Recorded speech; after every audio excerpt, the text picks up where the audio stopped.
Eu vou chamar aqui um cara muito, mas muito fera na área da soldagem, meu. Conheci ele há pouco tempo, mas parece que já faz uma eternidade, meu. Já faz muito tempo já que eu conheci esse cara. E ele manja muito da parte, já foi para campeonato na área da soldagem, já estava envolvido com vários projetos na área da soldagem também. E hoje ele tem uma empresa envolvido com a área de soldagem. E hoje a gente vai falar um assunto muito interessante para vocês, que é performance, né? Como você conquistar algo na área da soldagem, né? Como que você faz para conquistar uma coisa a mais na área da soldagem, né? Lucas, tratar de uma live, trazer um conteúdo legal para essa galera aí que quer se qualificar, que quer performar na área da soldagem. Lembrando que performance, galera, é atingir resultados, né? Atingir resultados, e o Lucas vai detalhar isso para vocês. E além disso, no final, a gente vai ter alguns conteúdos voltados mais aprofundado na área da soldagem.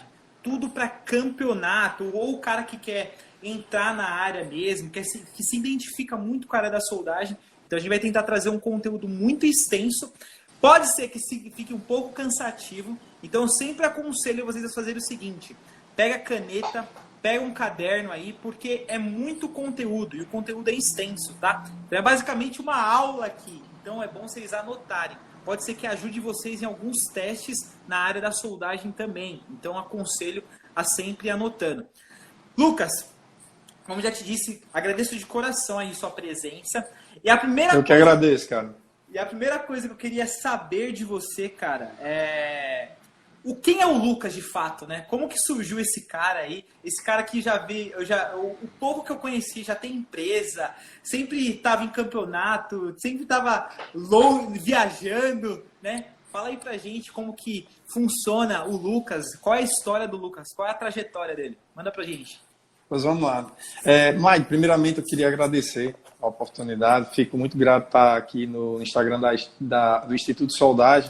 Cara, eu confesso a você que é um dos perfis que eu mais admiro na área de solda, porque vou ser bem sincero, cara. Uma pessoa que não tem esse conhecimento e que está querendo buscar, e hoje tem as redes sociais com um perfil como o seu, tem tudo a subir um degrau a mais, né? Buscar essa alta performance que hoje a gente vai tratar aqui. Então, assim, você está de parabéns, né? Meu perfil é novo. Então, assim, de início eu estudei alguns perfis também para ver o que é que o pessoal andava postando. E eu lembro que eu conversava com o pessoal e já tinha comentado do seu, porque é um perfil muito bom. Está de parabéns, muito criativo, suas postagens. E eu acho que é isso. Para quem está realmente buscando novos conhecimentos, tem que estar sempre se atualizando. Então, a proposta é muito bem feita e está de parabéns. Valeu, obrigadão. Então, vamos lá. Eu gostaria de falar um pouco, né? Vou ser um pouco breve para não ficar muito cansativo, mas basicamente, meu nome é Lucas Landrini, muita gente chama de Landrini, e eu participei de algumas competições, né, dentro do Senai. Minha vida praticamente foi dentro do Senai, e hoje eu sou uma pessoa que estou no mundo agora, né, livre para fazer e desenvolver tudo que eu aprendi dentro daquela instituição e por onde eu andei. Eu entrei no Senai com 16 anos, num curso de técnico em mecânica industrial, e no Senai, você também no Senai, você sabe que tem essas competições que nós chamamos de Olimpíada do Conhecimento, né? Que é uma forma de avaliar o ensino daquela instituição, e de vários países também utilizam esse mesmo modelo. Então, lá dentro, eu tive a possibilidade de participar de algumas ocupações, né? Eu, como técnico em mecânica, eu paguei tornearia, fresagem, entre outras disciplinas que, inclusive a soldagem. Mas a soldagem me encantou, né? Então, eu acabei me destacando, eu sempre me destacava naquelas disciplinas práticas, e sem contar que na minha escola a gente já tinha um histórico de participar dessas competições. Eu competi, na minha etapa nacional foi em 2010, mas só que desde 2000 que a gente já vem trazendo resultados positivos na etapa nacional. Então, assim, a primeira etapa internacional foi disputada em 2007 por um aluno daqui de Mossoró, né? Então, ele tinha ido para o Japão, foi mesmo na época que eu tinha entrado no Senai, e aquilo ali me despertou os olhos, né? Porque quando eu entrei no Senai, eu comecei a estudar inglês, eu queria ir para fora, eu queria, de repente, me destacar e fazer algo diferente lá fora. Uhum. E quando eu vi um aluno do Senai indo representar um país lá fora, né, representando uma instituição, aquilo ali eu fiquei, é isso que eu quero para a minha vida, né? E a soldagem em si, ela me encantou desde o primeiro contato. Então, começou-se uma busca, né, por uma trajetória que eu sabia que era longa, porque normalmente nós treinamos uma média de 3 anos até a etapa internacional. Então, iniciou-se aquele treinamento, porque nós começamos a treinar dentro da nossa escola para competir com os alunos da escola, né? Então, tem a etapa escolar. Então, o Senai de Mossoró, ele faz toda uma seleção para escolher qual é o melhor aluno do Senai de Mossoró. Depois disso, a gente vai selecionar e vai levar aquele aluno para a etapa estadual. Então, a estadual aqui, a gente fez uma etapa estadual, né, do Rio Grande do Norte para escolher o aluno que iria para a etapa nacional. Sim. Eu participei, competi e consegui me classificar, né? Nisso, mais uma vez, treinei mais um ano, né? Foi um ano para a etapa escolar, um ano para a etapa estadual, um ano para a etapa nacional. Então, 2 anos de treinamento para a etapa nacional. Na etapa nacional, eu consegui a medalha de ouro diante de 12 estados brasileiros e 4 países sul-americanos. Na verdade, na minha nacional, aconteceu em paralelo American Skills. Então, tinha a etapa nacional e eu tinha outros 4 países que competiam em American Skills.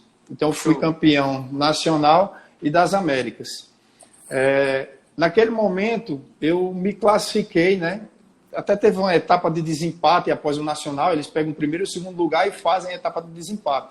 Então, naquele momento, eu participei de um desempate e, mais uma vez, eu ultrapassei, na época, o aluno de São Paulo e fui para a etapa internacional em 2011, na Inglaterra. E assim, cara, parece ser, eu não sei, para muitos fácil, mas foi algo muito árduo. Não é. Porque para a gente chegar ao nível de excelência, né, para competir nessas competições, a gente tem que abdicar de muita coisa. Então, eu tinha 18 anos na época. Você, com 18 anos, você trabalhar de segunda a segunda, de 7 da manhã às 10 da noite. Essa era a minha rotina de trabalho dentro do Senai. Então, tem gente que acha que é fácil. Não é. Não é. Porque você tem que trabalhar no nível de competição. Muita gente, até o pessoal lá chama os soldadores mais afiados, né, de robô, né? Porque os caras simplesmente é como se eles não errassem. Eles não erram. É tudo medido, tudo, as soldas elas tem que estar tudo impecável. Então, para você chegar a esse nível de excelência, esse nível de performance, você tem que treinar muito. Então, a gente treinava uma média de 10 horas por dia, pra você ter ideia. Eu tomava café da manhã, almoçava e jantava dentro do Senai. Então, é uma vida, né? Você imagina, dos 18 aos 21 anos ali, muita gente indo para a festa, né? E balada, você curtição, trabalhando. E eu trabalhando. Isso, perdi muitos carnavais. Às vezes eu estava dentro do Senai e o barulho de carnaval no meio do mundo. E eu, praticamente, dedicação total. Show. Então, assim, cara, consegui passar de todas as etapas, né? Em 2011, eu fui para Londres e consegui a medalha de bronze lá na Inglaterra. Foi a primeira medalha na World Skills, uma competição internacional para o meu estado. Em 2007 a gente foi a primeira participação, em 2011 eu consegui buscar essa medalha, que foi comemorado demais. A gente fez muita festa na época. Só que é aquela coisa, o sentimento era de vitória e ao mesmo tempo, para mim, de tristeza, porque eu queria ter buscado a medalha de ouro. Né? Mas aí, naquele momento que eu subi no pódio para pegar a medalha de bronze, diante de 36 países, eu baixei a cabeça e disse, meu Deus, um dia eu vou retornar aqui para buscar a medalha de ouro com um aluno.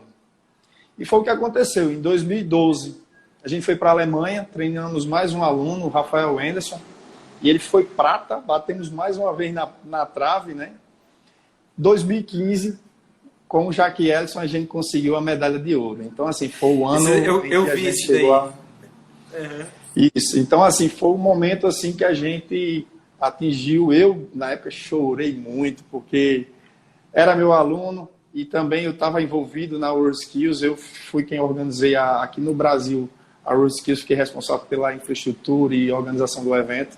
Sim. Então foi sucesso o evento e nosso aluno ainda conseguiu a medalha de ouro. Caramba, que top, meu. Então, basicamente é isso. Hoje, eu não trabalho mais no Senai, né? Desliguei de Senai faz 1 ano e abri a Metal Quality. Então, a minha empresa hoje é uma empresa pequena, mas a gente tem tudo para crescer pra cada alavancar. dia mais como... Exatamente. Sim. E, então, assim, é isso, cara. Minha história hoje é empreendedorismo na veia, hoje é correndo para cima, buscando novos conhecimentos e desafio, matando um leão todo dia. E é isso, cara. Galera, só para tentar resumir aqui o que o Lucas ele é de fato, né? O Lucas, ele começou no Senai, acho que fez CAI, né? A parte do CAI, entrou no CAI ou fez técnico? Eu fiz o técnico em mecânica, né? Na época era muito difícil entrar no Senai, sim, a gente fazia a prova. Hoje em dia é mais fácil, mas naquela época tinha que fazer uma prova e, cara, eu tentei 3 vezes entrar dentro do Senai. Eu tentei 2 na área de automação e não consegui. Aí na terceira entrei na mecânica. Eu digo, não, é porque era para ser. Era para ser mesmo, tenho certeza. Exatamente. Então, assim, comecei através do curso técnico em mecânica, né? Show. Então, só para vocês entenderem, ele começou no curso técnico em mecânica, depois ele teve uma trajetória lá dentro, ele conheceu a área da soldagem lá dentro do Senai, então, e depois ele começou a treinar soldagem dentro do Senai. Aí é onde surgiu várias oportunidades. É nessa hora, ó, de um curso técnico, que você fez uma prova básica lá, você se tornou campeão, cara. Viajou para outros países. Vocês percebem que começa tudo, galera, começa pequeno. Você planta e depois você colhe. É tudo pequeno. E todo mundo acha que é fácil. Não é fácil. Tudo é difícil, é complicado, tá? Mas é só para vocês entenderem. No final, o Lucas vai dar umas surpresas aí para vocês. Ele vai mostrar os corpos de prova que ele fez, os desenhos, só para vocês entenderem como que era complexo o negócio. Só para vocês visualizarem aí. Eu trouxe alguns corpos de prova, trouxe alumínio, inox, vaso de pressão, para a gente explicar um pouco como acontece essa prova e o pessoal entender um pouco, né, esse mundo de competições, de World Skills, que ainda confesso a você que é um pouco desconhecido. Hoje, quem está dentro do Senai, você que está dentro, você conhece, né? E os alunos também. Mas, cara, quando a gente chega aqui fora, que a gente vê o quanto isso é pouco, né, divulgado. E é uma pena, porque é um treinamento muito árduo, né? A gente passa 3 anos para poder participar desse evento. Você chega lá, você vai representar seu país junto de uma delegação, né? Você sobe ao pódio para levantar a bandeira do Brasil e, infelizmente, não tem o conhecimento como outros, sei lá, o esporte ou alguns outros tipos de... principalmente o esporte, né? Você vê que hoje o esporte ele é muito valorizado, mas, infelizmente, a educação no nosso país ainda não tanto como o esporte. E mesmo assim, a gente, por exemplo, aqui a gente tem vários canais na internet que eles influenciam muito a galera. Por exemplo, o cara que quer aprender soldagem hoje, ele não sabe por onde começar. Se ele entrar na sua página, ele já vai ter conteúdo um pouquinho de campeonato, de Olimpíada, de como ler uma simbologia, de como ver um projeto. Se ele entrar, por exemplo, no Japo Welds, ele vai entender sobre RMD. Se ele entrar na minha página, ele vai entender um pouquinho de alguma coisa. Então, hoje, tem informação. Só que as pessoas, elas vão procrastinando, até que aparece um teste e ela fala, ai meu Deus, eu tenho que correr atrás agora para fazer alguma coisa, preciso estudar agora. Aí ela não passa no teste. Entendeu? E cara, é assim, eu vejo que as coisas estão mudando, sabe, Mike? Porque antigamente quando se falava com um soldador sobre teoria, isso parecia assim que você estava batendo nele. Era difícil botar isso na cabeça de soldador. Só que hoje as coisas estão mudando, cara. A gente vê muitas empresas hoje exigindo a teoria, né? E a teoria, eu costumo dizer para meus alunos que não é questão de você, porque é forçado a teoria. Você precisa da teoria para você ter um bom rendimento, uma boa prática. Esses dias eu estava até, vou dar um exemplo, esses dias eu estava postando no Instagram da Mr. Weld como fazer para conectar o plug, bicho. Como é que você fazia para trocar uma tomada de 32 para 64 amperes? Aquilo ali, eu vou ser bem sincero, 90% dos soldadores não sabem fazer aquilo. o que é básico. É básico, né? É o básico isso daí. Exatamente. Aí você vai falar isso com um soldador, aqueles mais cabeça dura, parece assim, não, mas isso aí não precisa saber, não. Você vai falar simbologia de soldagem, o cara, rapaz, eu não estou aqui para, não sou inspetor, não quero ser inspetor, não, quero... Sabe? Então, assim, infelizmente ainda tem alguns que têm a cabeça fechada para isso, mas a realidade é essa. Se a gente quer ser bons profissionais, né, depender menos de outras pessoas, a gente precisa conhecer a teoria, Sim. O que a gente faz realmente. Não é porque a gente... Tem muito soldador que você chega lá, o cara solda a TIG há 5 anos. Aí o cara pergunta, amigo, uma coisa, você sabe o que é uma polaridade direta ou inversa? Você sabe por que é que a tocha sempre é ligada no polo negativo? Os caras não sabem, simplesmente aprendeu que era negativo e por conta disso ele liga. Então, assim, é importante saber que, às vezes, de repente, o cara inverteu a polaridade por sem querer lá e acha que a máquina não está funcionando. Simplesmente Exatamente. A máquina está com um problema. Exatamente. Então, a teoria, ela serve muito para isso, a teoria, né? A teoria, ela é o fundamento, né? É o alicerce de tudo. Vamos dizer que é o alicerce da casa. Sem a teoria, você não consegue produzir, você não sabe nem a quantidade de água que vai na massa. Só para você ter uma ideia sem a teoria. Certeza. Esse é o negócio. Vamos lá, Lucas. A galera deve estar se perguntando assim, cara, a gente vai falar de performance, né? Aí a primeira coisa que vem na minha cabeça, para responder essa galera, o que seria a performance, né? E como o soldador ele pode performar mais rápido, né? Como o soldador, porque quando a gente fala em Olimpíada, a gente fala que o cara ele tem que aprender desse período a esse período, é muito rápido. Porque no outro mês ele já vai ter prova para fazer. Então o cara ele tem que estar ligado e tem que estar aprendendo rápido. Certeza. Então, assim, a performance, eu até listei algumas palavras aqui que ela linka bem a alta performance, né? Que é, por exemplo, concentração, atitudes, métodos, estratégias, né? Competências, tempo, né? E desenvolvimento físico. O que é desenvolvimento físico? Mike, só para você entender, tem gente que acha que o cara vai fazer uma prova daqui a uma semana, mas ele vai estar pronto. Cara, essa pessoa que ele vai estar pronto daqui a uma semana, daqui a um mês, você pode ter certeza que ele não aprendeu a soldar da noite pro dia. Sim. Ele trabalhou, ele trampou pra caramba, entendeu? Então, assim, pra você ter ideia, como eu te falei, quando eu comecei a trabalhar para a Olimpíada, para me chegar a um nível muito alto, para disputar com um país, né, de primeiro mundo, cara, eu tive que abandonar muita coisa. Eu trabalhava de 10 a 12 horas por dia, incluindo finais de semana e feriado. Então, assim, você precisa, sabe aquela frase, né? Treino difícil, né? A prova se torna fácil, cara. Então, assim, na época, eu trabalhava demais. Para quê? Para conseguir adquirir aquele nível técnico que pudesse ser destoado dos outros que, de repente, treinavam menos que eu. Você tem ideia, enquanto a gente trabalhava manhã, tarde, noite, eu ficava sabendo que tinha outros estados que trabalhavam ali manhã e tarde, outros só de manhã, outros só de tarde. Esses caras não iam bater de frente comigo. Você acha que um jogador de basquete lá, que ele é cestinha porque ele simplesmente nasceu cestinha? Não, o cara treina pra caramba aqui. Se você, entendeu? Por exemplo, só voltando pro basquete, hein? Pega Michael Jordan pra vocês verem. Treinava direto pra ser um dos melhores. Aí muita gente acha que um cara desse nasceu com um dom e só. Não é isso, cara. Então, assim, a gente, primeiro de tudo, você tem que ralar muito, tá? Tem muita gente que no próprio Senai, no dia a dia, começa a aprender a fazer uma raiz na TIG ali, aí não tá dando certo, faz o quê? Desiste. Então, assim, cara, não é tão fácil assim. Você tem que apanhar, vai ter uns que vão chorar.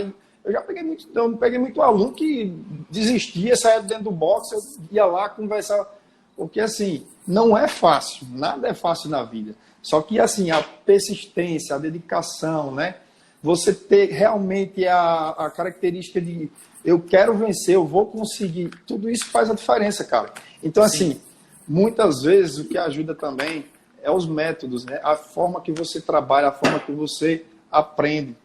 Eu já aprendi muita coisa que, de certa forma, é como se fosse eu aprender errado, que demora muito tempo para lhe dar um resultado. Sendo que, atualmente, a gente tem métodos que ajudam muito a facilitar, você acaba tendo um retorno muito mais rápido, né? Acaba facilitando o seu desenvolvimento. Então, basicamente, trabalhar com performance, cara, é você ter persistência, é você continuar trabalhando duro, buscar todo dia novos resultados positivos, fazer seu checklist, entender por que é que você está errando. Cara, eu lembro que às vezes eu estava no Senai treinando para ir para a competição e enquanto eu estava lá na prática eu não conseguia adquirir o resultado que realmente eu prezava. O que é que eu fazia? Quando eu chegava em casa, a cabeça ficava trabalhando. Ficava trabalhando, no outro dia eu voltava com o meu resultado. Entendeu? Então, assim, tecnologia está aí chegando para nos ajudar. Existem técnicas, existem acessórios, máquinas que vêm para nos ajudar. Robôs estão vindo para nos ajudar. Infelizmente, ainda tem muita gente que acha que o robô veio para tomar o lugar. Né? Sendo que a gente tem como trabalhar e dar resultados tão bons quanto robôs. Sim. Né? Que é uma das coisas que eu quero trabalhar muito no meu canal. A gente vai buscar pessoas para trabalhar com eficiência e com qualidade tão bons quanto o robô. Meus alunos, quando eu estou trabalhando, eu digo muito a eles, imagina esse movimento. Você acha que o robô faz isso? Não faz, né? Então, por que você está fazendo assim? Imagina, você tem que chegar a um nível ou igual parecido com um robô, entendeu? Então, assim, o cara diz, não, mas isso é impossível. Impossível nada. Na competição internacional, os caras botam um corpo de prova aqui para fora e os caras chegam e ficam, ó, isso é um robô, um robô. Por quê? Porque os caras realmente, eles treinaram muito, né? Chegaram a um nível altíssimo que realmente encanta ao nível de um robô. Sim, exatamente. E, cara, é surreal você analisar a performance desse jeito, porque a maioria do pessoal, principalmente quando a gente envolve não só soldagem, mas engloba outras áreas, o pessoal ele entra, por exemplo, para fazer um treinamento ou um curso, ele se identifica naquele primeiro momento, mas depois ele arranja uma certa dificuldade no treinamento. Aí o que ele faz? Cara, eu acho que isso não é para mim.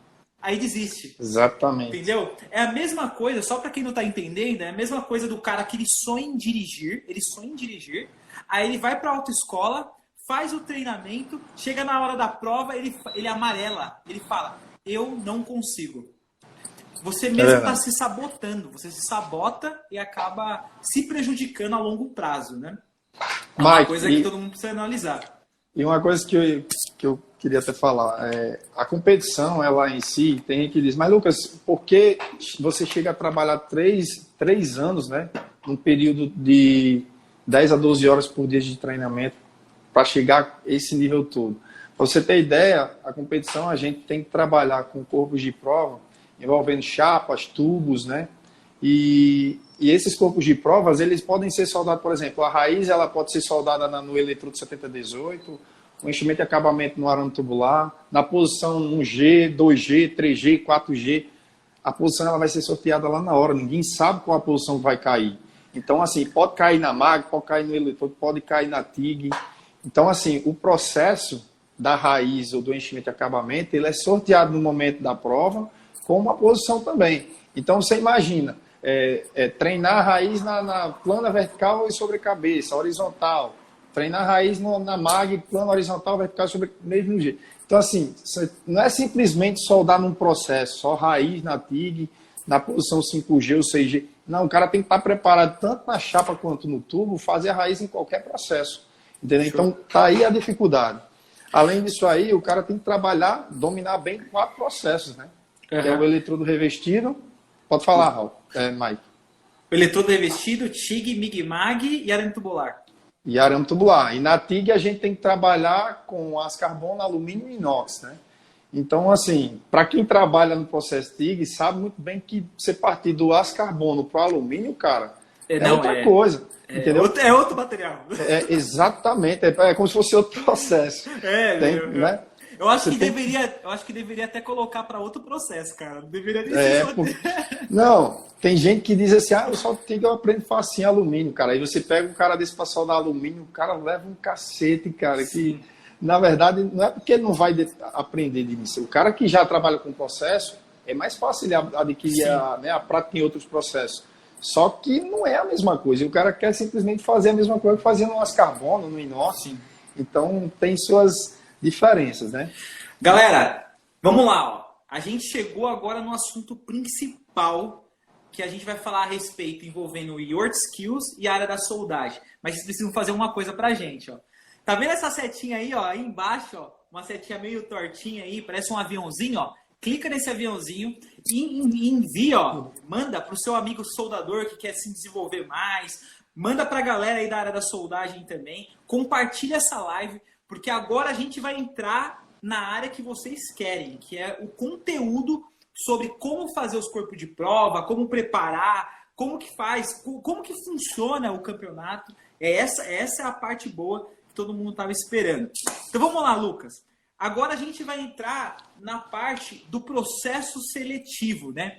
Porque eu entendo assim, para eu escolher um soldador bom, para ir para competições e para fora do Brasil, até mesmo porque o Senai ou uma instituição ela vai patrocinar esse aluno, ele precisa ser bom, ele não pode ser ruim.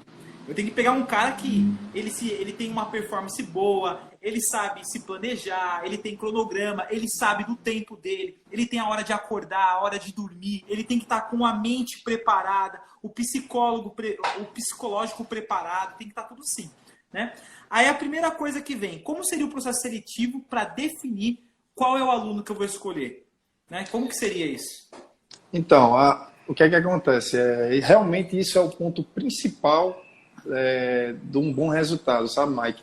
Se você não tem um bom aluno, você pode ter o melhor corpo técnico de treinamento que você não vai chegar aonde você quer chegar, que é a etapa mundial com a medalha de ouro.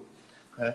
Eu costumo dizer que o ponto principal é o aluno. Então, a gente normalmente faz uma seletiva, né, um filtro, né, abre uma seleção na escola para tentar selecionar os melhores alunos. Então, a gente faz entrevista, faz uma prova prática, faz às vezes até um seminário para ver a desenvoltura dele falando em público. Então, assim, e começa a filtrar o perfil de cada um. A gente começa a ver nos olhos de cada um realmente se é aquilo que ele quer, né? Porque muitos, quando vê aqueles, o aluno viajando para cima e para baixo e tal, professor, eu quero isso para mim, mas quando a gente fala o que é a realidade da Olimpíada, né, o que é o World Skills, muitos caem fora. Então, a gente às vezes abria, para você ter ideia, fazer uma reunião lá, dava 30 alunos, que quando a gente dizia o que era a competição, a rotina de trabalho, no outro dia vinha só apenas 10.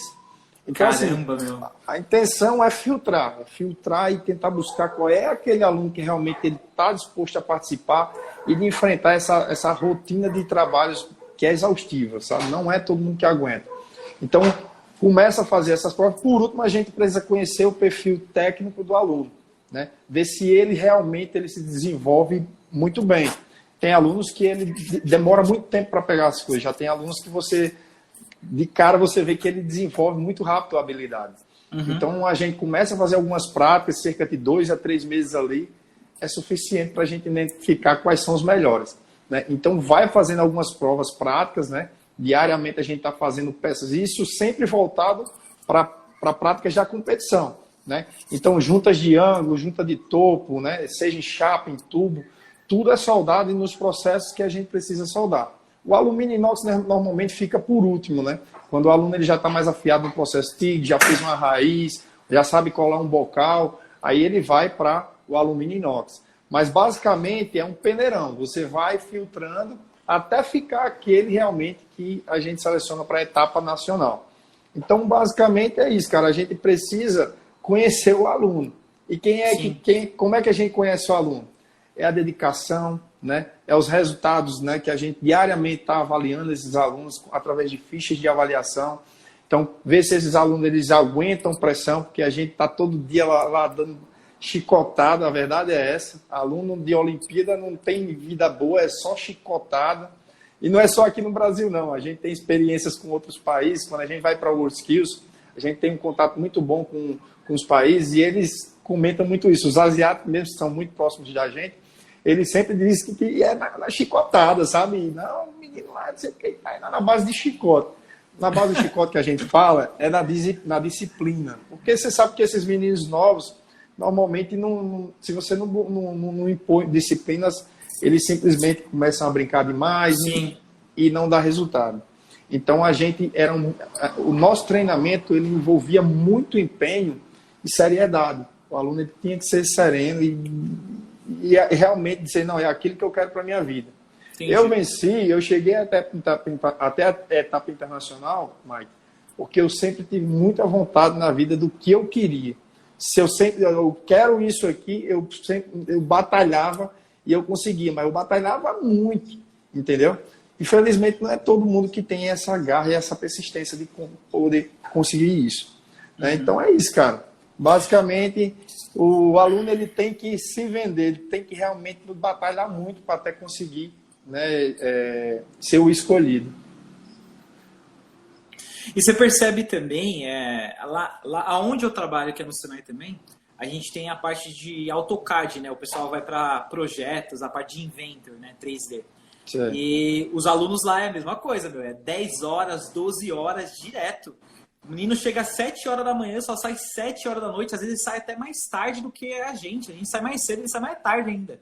O moleque lá é... E também ele tá indo agora pro Nacional. Aí passando, vai pro Mundial também. Todo mundo tá torcendo lá pra ele ir também pro Mundial, meu. Vai ser uma briga. É uma torcida muito legal, assim, que envolve o pessoal do Senai, realmente quem veste a camisa do Senai, todos torcem a favor, né? Seja o funcionário, os alunos dos outros cursos, todo mundo se envolve muito, né, nesse tipo de competição. Show. Agora vamos lá. Agora vamos imaginar que esse cara foi escolhido, né? Você identificou um potencial, um aluno potencial, e agora ele vai começar a treinar, né? Aí eu pergunto para vocês, qual seria a estratégia de treinamento desse cara? Né? Visualizando de uma forma, ele treina uma parte teoria, depois ele aplica para prática, ele treina mais prática ao invés de teoria. Eu não sei se as provas elas caem na parte teórica também. Qual que seria o planejamento? Qual que seria o cronograma? Ele tem um cronograma lá e o professor vai. Tem isso também. Tô entendendo. Então, as provas, elas antigamente tinham provas teóricas, né? Na verdade, tinha um planejamento que o aluno tinha que fazer, só que atualmente não tem mais, não existe mais essa parte teórica.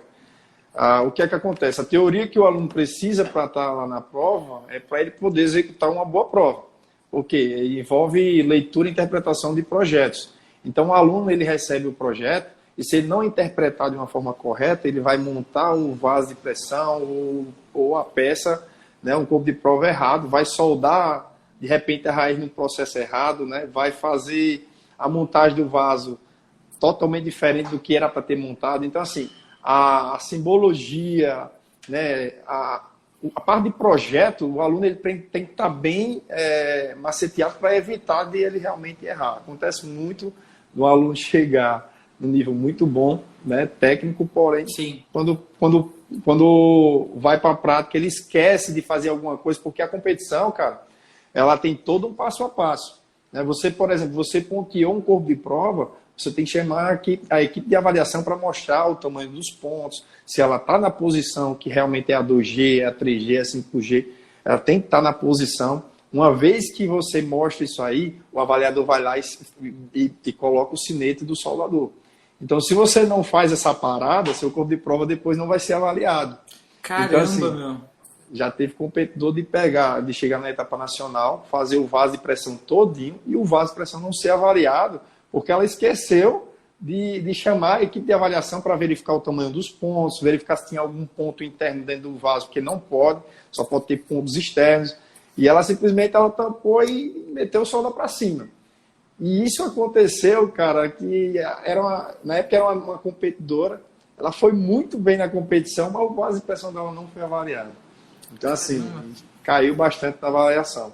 Então, assim, o competidor ele tem que, né, conhecer todo o projeto. Diariamente a gente está ensinando a parte teórica e prática, mas a prática em si é claro que é o que mais influencia, né? A prática, o aluno ele tem que estar de acordo com o treinamento que ele vai... O aluno ele tem que estar preparado para chegar na competição e ele não ser surpreso, tá? Então, assim, caiu uma raiz na mag, enchimento e acabamento no 7018. Ele não pode ficar surpreso com isso. Então, para isso, ele tem que treinar todas as raízes, em todos os processos, né, em todas as posições. Por aí vai, o caminho é esse. Vaso de pressão, como é que vai fazer para o aluno ele não ser surpreso, né, no vaso de pressão? A gente tem que entender que o aluno ele tem que saber soldar juntas, não é vaso. Eu preciso aprender a soldar uma vertical com uma quina, uma junta de ângulo na quina, na vertical, na mag, ou no eletrodo, no arame tubular ou na TIG. Não é porque no vaso tem uma quina um pouquinho menor, outra maior, é tudo igual, a junta é igual. Sim. Então você tem que treinar processos e juntas, entendeu? Mas é claro que assim, de um vaso de pressão para o outro, às vezes uma junta ela acaba tendo um acesso um pouco ruim. Então aí acaba que você tem que simular isso fora. Mas basicamente você tem que treinar o aluno para ele praticamente não ser surpreso durante a prova, né? Ele chega lá, ele vai fazer todos os corpos de prova, o vaso de pressão, alumínio inox sem nenhuma surpresa, né? Basicamente é isso. Estão perguntando aqui, o Fabiano, qual a idade máxima para ter um participante para entrar na World Skills? A máxima. Então, isso depende de algumas ocupações, né? Por exemplo, na soldagem, a gente tem que estar com 22 anos no ano da competição. Então, normalmente, a gente entra ali com 18, 19 anos no máximo para poder competir. E só pode competir uma vez, né? Só tem esse detalhe. Eu não fui tão bem esse ano, tipo... Mike, eu fui terceiro lugar no meu mundial, mas eu por pouco não peguei a medalha de ouro. Na época eu perdi uma classe, né? Porque a radiografia lá no mundial ela é dividida em classes, né? Ela tem classe A, B, C e D. Sim. Não é as ASME9, a gente não usa as ASME9 como aqui no Brasil, que ela é aprovada ou não é. Ela identifica por classe. Então eu perdi duas classes. Meus corpos de prova ficou uma classe A e duas B. Porque até hoje eu não sei, porque aqui no Brasil eu tinha certeza que aqueles corpos de prova ia ser aprovado, que até hoje é um problema nosso, essa questão de radiografia. Mas sim, o que é que acontece? Se eu tivesse garantido, como no meu nacional eu garanti 3 classe A, no meu nacional, um ano antes eu garanti 3 classe A. Então, se eu tivesse garantido, eu tinha ficado empatado com o coreano, e eu tinha pegado medalha de ouro também, porque lá na competição... Não, você pode subir 10 medalhas de ouro, contanto que você adquira aquela pontuação. Até 2 pontos de diferença eles dão como empate técnico. Então eu ia ficar com os mesmos 93 pontos, né, na escala de 100 do coreano. E a gente tinha pegado medalha de ouro também. Então assim, é um detalhe, cara. Às vezes um detalhe faz a diferença e você deixa... Por exemplo, se você pegar o aluno da Alemanha nosso, ele perdeu também uma classe A e 2B. Porém, teve um detalhe da questão do nível de competição, né? Os alunos, um perdeu uma radiografia, o outro ganhou, e acabou que subiu 2 medalhas de prata. Ficou a gente não sei se foi Brasil, Canadá, eu acho que ficou em segundo lugar na Alemanha. Sim. Mas assim, então basicamente é isso. Já aqui no Brasil, o nosso aluno perdeu também, ficou com a classe A e 2B, porém a China também perdeu a mesma coisa, então a gente ficou com medalha de ouro. Então a gente tem que ter sorte, tem que ser bom, né? Tem que pedir a Deus para nos abençoar no dia. Mas basicamente é isso, cara. Show.